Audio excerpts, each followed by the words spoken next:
Assalomu alaykum aziz yurtdoshlar. Urganch shahrida, Aeroportskida, Urganch City'da 5 qavatli toza qurilgan domimizni 3-qavatında 60 kvadratli 2 xona sotuvga qo'yildi. Korobka holda, arzon narxda. Birgalikda ko'rib o'tsak. Desk plashatkamiz, parkovочный местamiz bor. Saychan bilan donishaveramiz, ketdik. Yurtdoshlar 3-qavatga keldik.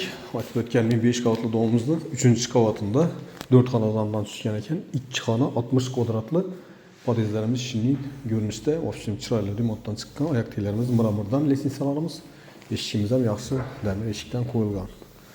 Esa bismillahda video obzorimizni birgalikda danışib chiqaveramiz. Giravesh koridorimiz shinning keng tushgan, uzun tushgan ekan.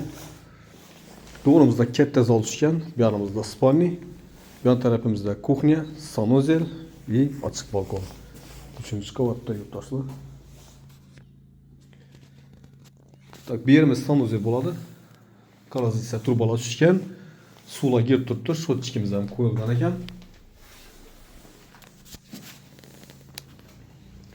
Bu yon tarafimiz kuxnya.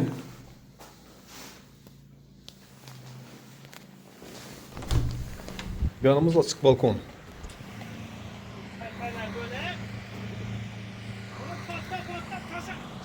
Bu yan taraflarını atizatib düzeltip yaptılar.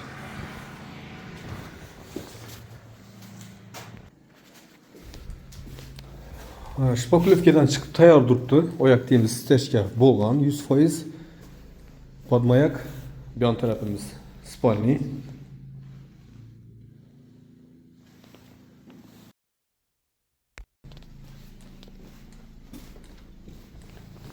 Bu yan tarafimiz katta zal. 60 kvadratlı 2 xona. 3-qavatda Urganch City Aeroportskida. Bahasına keladigan bo'lsak 350 million so'm yurtdoshlar.